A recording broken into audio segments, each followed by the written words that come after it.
Okay, this video is about solving systems of equations, and there's three ways of solving them. One of them is by graphing.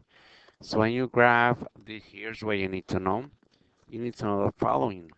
Okay, when you graph, you want to use y equals mx plus b, the slope-intercept form. Okay, when you use this equation, the y has to be by itself. If it's not by itself, you get it by itself. Okay? Then, if the y is by itself, the number that's next to the x is the m, and that is defined as the slope. And slope is defined as rise over run. And what this tells me, it needs to be a fraction. The number has to be a fraction. If it's not, you make it a fraction. Okay? The number on top, the numerator, is a rise, and that will move you up or down. If it's positive, you move up. If it's negative, you move down. If it's zero, you stay there. Don't go anywhere. The denominator is the run, and that's gonna move you sideways. If it's positive, you go to the right. If it's negative, you go to the left. If it's zero, you stay there.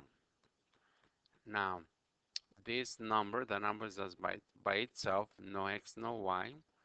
That is called the y-intercept.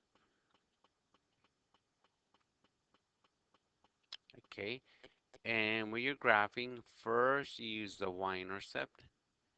So if I'm graphing, the first thing I do is use the b, and secondly, I'll use the m. Okay, so let me do this problem right here.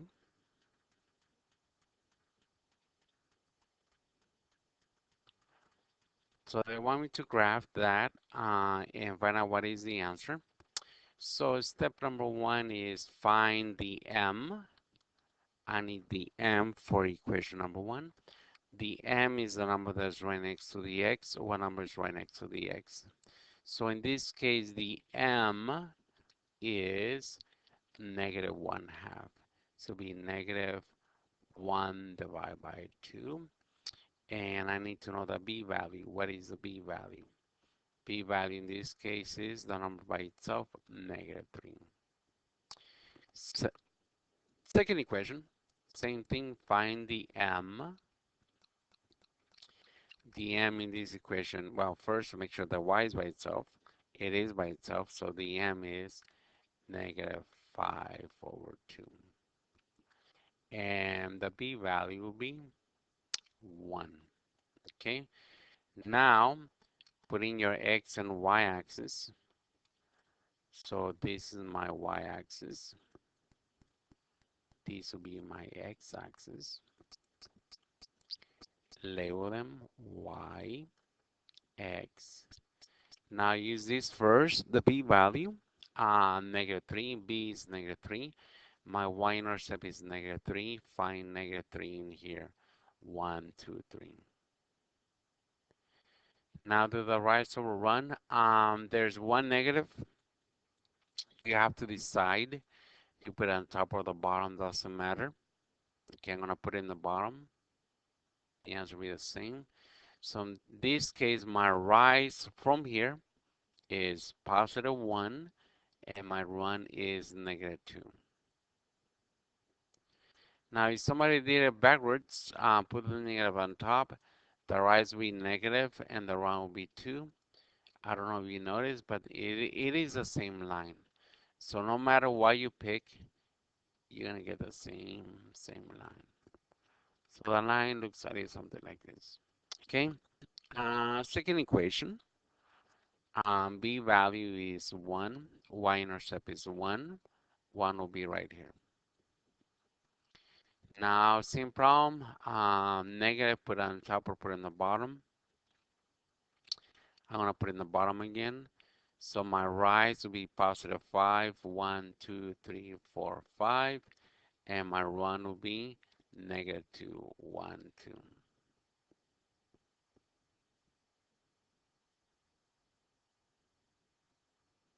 Now, draw the line between them, and that'll be your answer. Okay, and these lines, if I make them long enough, they're going to intercept. So it looks like they intercept right here. Okay, so this is my graph. And now based on this is wherever the lines meet, that is your solution. So my lines meet right here. So my answer will be one solution because that is where they meet. Now, if it's one solution, you have to say what it is. And in this case, solution is the x value will be 1, 2. Now, the y value will be -1, -2, -3, -4, -4. Now, if they meet like this, you say the system is consistent. All that means is that there is a solution. Now, if the system is consistent, you have to decide is it dependent or independent. Now, what it is, if the lines are the same line, it will be dependent. If the lines are different, it'll be independent. In this case, the lines are different, so they'll be independent. That is the solution. Okay, now, not all lines meet. So what you need to know is the following, okay? Imagine that you make a graph and this is what happens. You have one line and then you have a second line. So if this happens, the lines have many points in common. So in this case, your answer will be many solutions. Now, because there's many of them, you cannot tell me what they are. You never finish. So that's it, many solutions. Now, because he has a solution, they'll be consistent.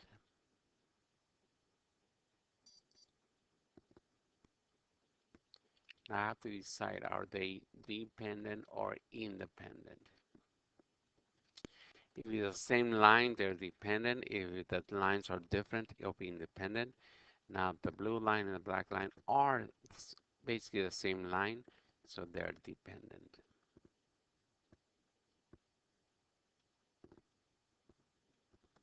Now,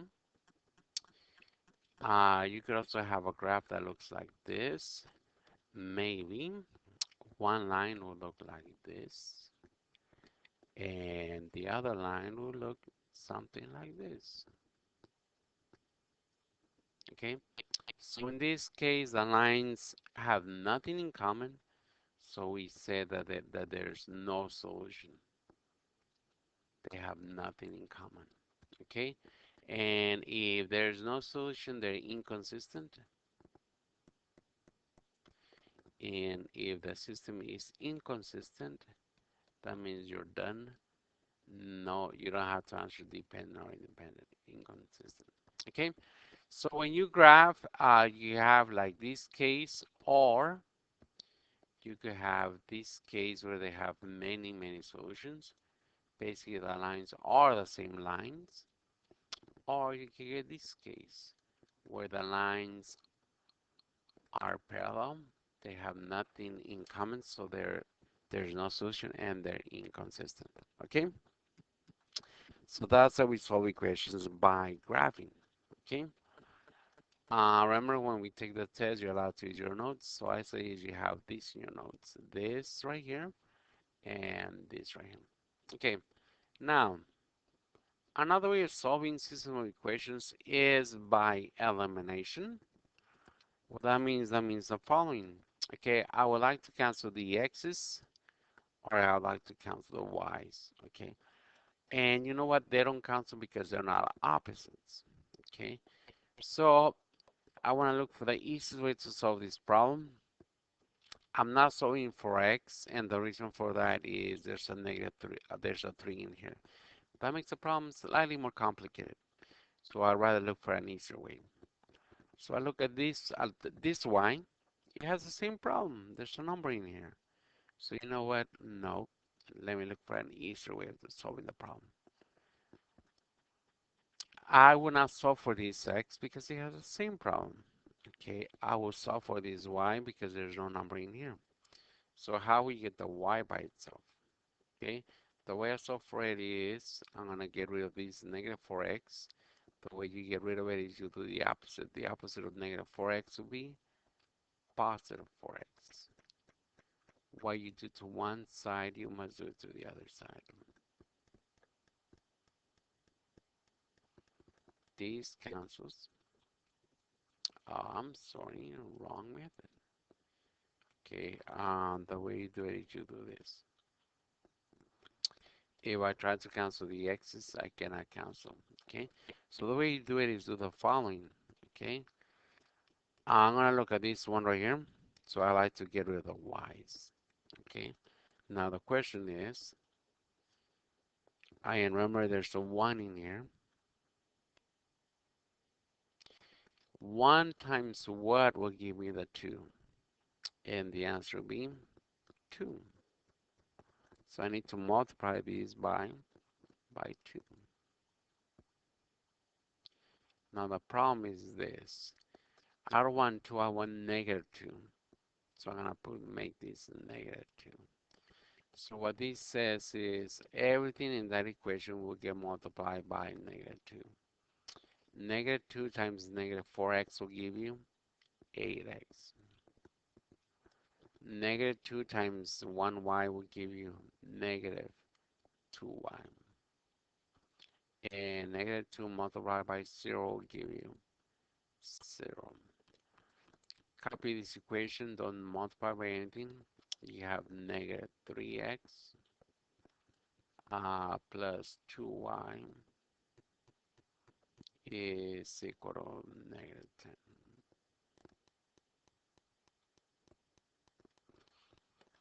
10. Negative 3 plus 8 will give you 5x. These will cancel. And this will be negative 10. I get the x by itself, divide by 5, divide by 5. These will cancel, so the answer is x is equal to negative 2. That's one answer. Okay. Now I need to find the y. Pick either the top or bottom equation. I'm going to pick the top one because the numbers are smaller and it has less of them. And since I know that x is negative 2, I'm going to put this answer and I'll put it right about here. So I'm going to do negative 4, copy the equation. I'm sorry, this should be an x.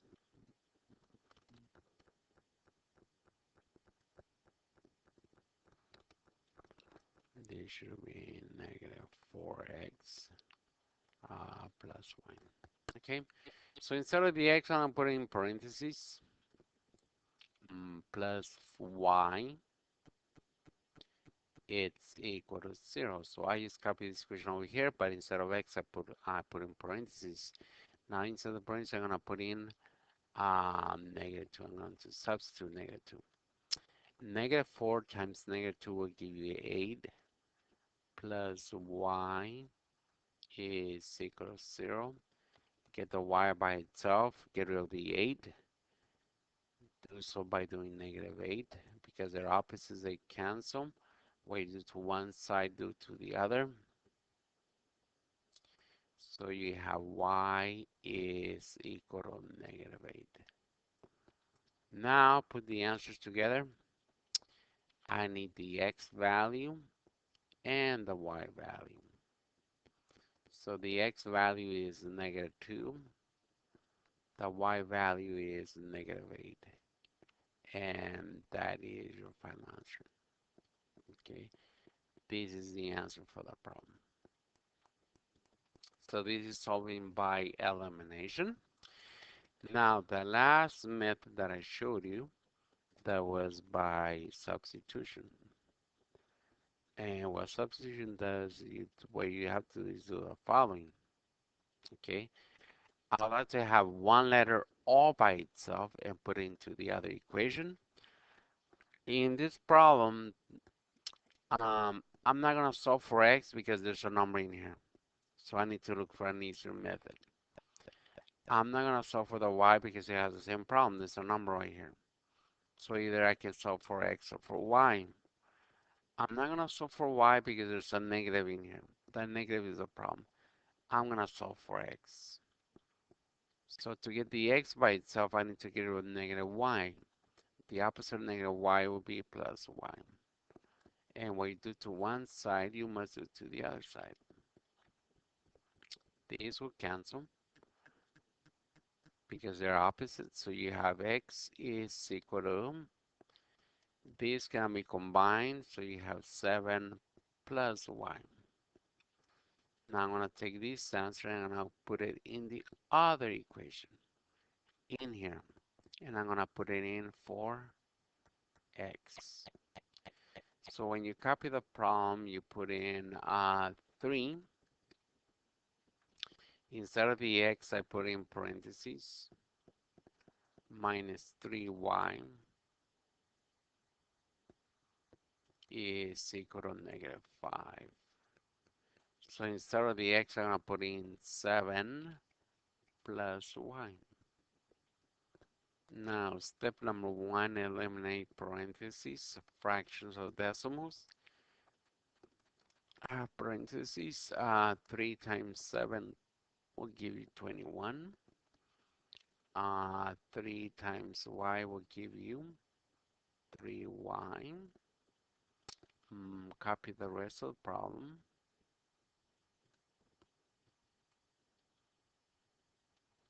Step number 2, combine like terms. On the left, I can combine these two. They cancel because they're opposites. So all you have is 21. Right hand side can be combined because it's by itself. Now we have a problem right here. There is no way we can get the letter by itself, the x or the y, because there's none of them. So when that happens, you have two options. Option number 1 is, well, first option is maybe there's no solution. Now the second option is, you know what? Maybe there's a many solutions. Now what is it and how do I know? The way you know is the following. If you get a true statement, there is many solutions. If you get a false statement, there is no solution. That's how you know. Now, what do I mean by true or false? Look at this. Is that true? Is 21 equal to negative 5? Is that true or false? They're not equal, so in this case, it'll be false. So because I have a false statement, the answer is no solution. Okay, and that's it. Okay. The good thing about the video, if you need to watch it over and over again to understand, or the way I recommend you do it is watch the video, and if there's a part that you don't understand, rewind like 5 seconds or to the part you need, and watch it over and over and over again till you understand. Okay? Thank you.